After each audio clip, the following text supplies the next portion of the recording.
Hi, boys and girls. Welcome to another edition of Storytime with Mrs. Sullivan. We did our balloon experiment today, and some crazy things happened. We decided to do the balloon on the string, and what we did was we tried 3 different air forces. We blew up the balloon tiny, and then let it go, and it went a little bit. And then we blew up the balloon medium, and it went pretty far. And then we predicted that if we blew the balloon up really big, it would go the farthest. But guess what happened? So much air came out at the same time. What happened? It just went like... And it spun around the straw and didn't go very far because all the pressure came out and the force was so strong that it didn't push it forward. It pushed it around and around. And so the big balloon did not go as far like we predicted. It was a pretty cool experiment to see how the air force of the balloon made it go different ways. I don't know if you heard, Derry kind of made an appearance in the video today. Derry, come here. She's the one that's always camera shy. But here's my dog, Derry. She was moaning a little bit. Now Aaron's on top of her. Derry, I'm trying to get her. Well, she's not going to get up if you're on top of her. There she is. Say hi. There's Derry. We went for a walk in Humboldt Park the other day, and Aaron was holding onto the leash, Mrs. Sullivan mistake. And Derry yanked on her, and Aaron let go, and Derry went running through Humboldt Park. Did I tell you guys this already? Maybe I did. Yes. Oh, sorry. But we got her back, and she was safe. But yeah, Derry's had quite and she did go swimming. And she did jump into the pond for a minute. Ay. Sometimes she's a little And Aaron naughty. just let go instead of pulling. Yeah. But first time walking the dog, these things happen. All right, so I have another kind of science-y book for us today. We're done with our Scientist Architecture and Rosie Revere Engineer books. And I thought we'd talk a little bit about spring. We had a nice spring weekend where the weather felt warmer. We had a kind of warm day yesterday. And then last night, what happened, guys? Augie was laying in his bed. He has a bunk bed. Oh, Aaron's bed is a mess. Welcome to our lives. But Augie has the bunk bed, so he's way up on the top up there. Tell everybody what you heard last night, Augie. My bed was shaking. There was so much rain. It rained so hard. That's another really good telltale sign of spring, is when it rains really hard. And we had a big rain last night. And then the temperature dropped, and now it's a little bit chillier today. We got back from our walk, and our cheeks were rosy, and our ears were a little bit red. So I still can't believe it shook my bed. Because the rain was coming down so hard, and the wind. It was windy too. And I think you were also up later than necessary. Yeah, there it is. 9 o'clock. There it is. All right, so today's book is Give Bees a Chance. We know that in the spring, what are some things? We just said that the weather gets a little bit warmer. It tends to rain a lot. What else happens in the spring? Bugs come out. Yeah. Bugs come out. What else happens? Bees start to pollinate. Okay, but pollinate. What are they pollinating? Flowers. Flowers. We start to see flowers come out. We were walking today and saw a tree that was full of buds, and I said, that's going to be a beautiful flower soon. So we also saw a tulip that had sprouted and was actually starting to bloom. The flowers are starting to come out. In order for a flower to fully pollinate and bloom, it has to have an insect that takes some of the pollen from one flower to the next, so that they're in order for the flower to bloom and grow. So one of our great pollinators in our community are the bees. We saw a couple bees lately too.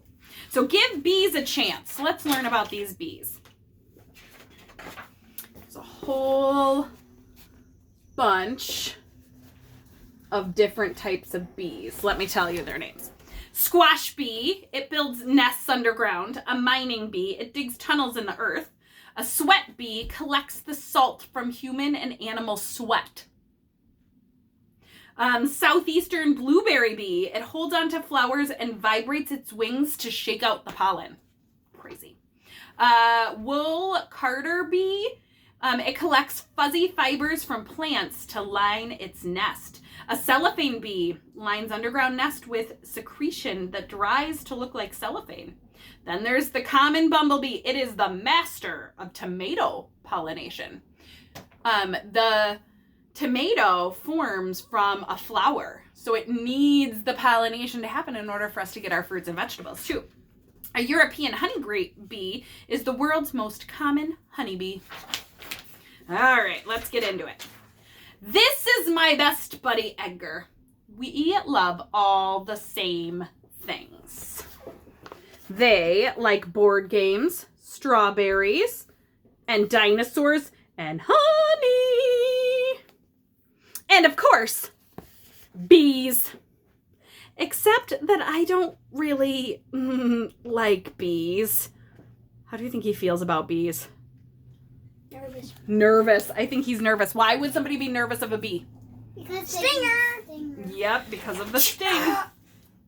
Sure you do. Didn't I tell you that there are 25,000 different kinds of bees to love? The mining bee, the squash bee, the southeastern blueberry bee, the eastern carpenter bee, the leafcutter bee, the European honey, yellow-faced bee, wool-carder bee, horned-faced bee, cellophane bee, metallic green bee, cuckoo bee, sweat bee, common bumblebee. Maybe you told me that.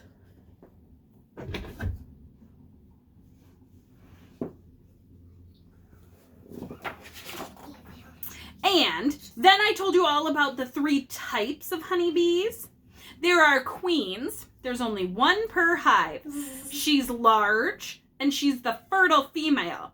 Her job is to make all of the bee babies. There's the drone bee, which in a hive has 300 to 500 of them in one hive. They're large males with no stinger, and their job is to find the queen to mate with it. And then there's the workers. They're small, sterile females. They're the girls. And their job is everything else. They gather nectar, pollen, water to make honey. They feed the babies. And there's probably like millions. The larvae. In each hive. They build and protect the hive, and they make royal jelly to feed the queen and more. There's 30,000 to 80,000 of them in every hive.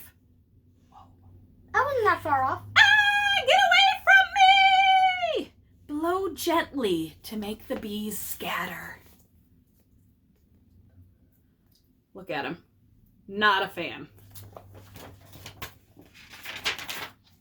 Whew! Thanks. Like I was saying, I don't like bees. But why?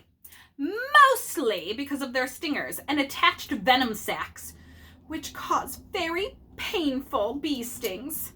That part you told me last week. Last Sunday, Edgar had brave tears. He had a sore with a super mean bee with a stinger. But that was just one bee. Couldn't you still give bees a chance? So there he is asking, but why? And there he is explaining how he got stung by a bee. Maybe you just need some time to get to know them. How about 1,000,000 years? Oh, I skipped a page, sorry. Maybe I just need to remind you how weird and cool honeybees' anatomy is. They have 5 eyes, 3 tiny simples with 1 lens called ocelli, 2 large compound eyes with thousands of lenses. Bees have 2 stomachs, honey stomach or crop for turning nectar into honey, and then the bee stomach for digesting the nectar. They have 4 wings locking together flying, then they come apart for easy storage. And they have 6 legs, complete with a pollen basket, an area on the hind legs that is there to store 1,000,000 grains of pollen. Well, and the stinger. Ouch. And the venom sac. They turn the bee into kind of like a game of Operation. I like that picture. Maybe you just need some time to get to know them. How about millions of years? You know that the bees lived with the dinosaurs? Scientists have found bee fossils from millions of years ago. And even ancient Egyptians kept bees. There's a hieroglyphic, which means a symbol in their language, a picture symbol, for bee. In fact, honey from bees was found in Egyptian tombs. And it was still edible, which means they could still eat it. It hadn't gone bad. Oh, honey, the guy says.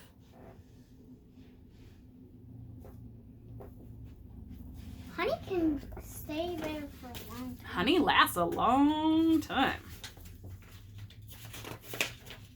Make sure I don't skip any pages this time. Millions of years. Perfect. Maybe you just need some honey. Bees make honey. Why are you telling me all this stuff? The kid wants to know. So you'll give bees a chance. Once you learn how great they are, you're bound to fall in love with them. Look at him. He definitely likes honey. But he's like, why? I don't know if I want to get to know them any better.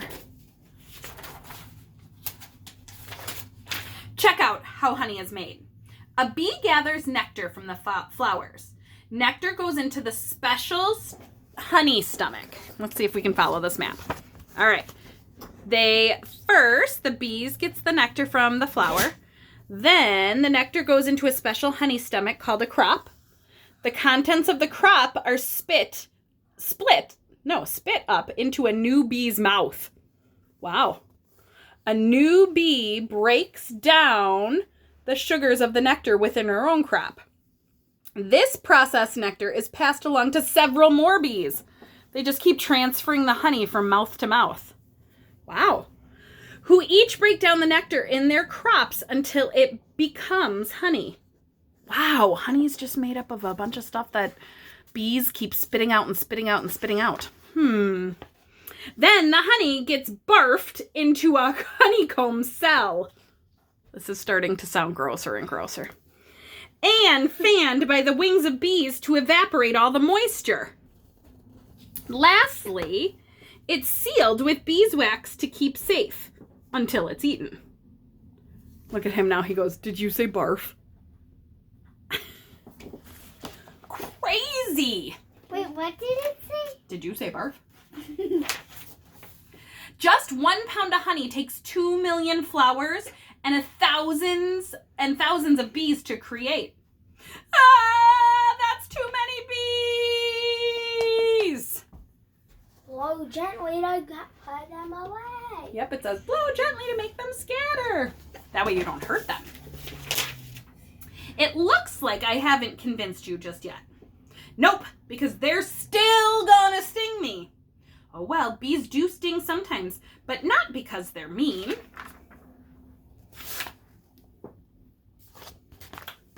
Stinger stories. Bees only sting to defend themselves.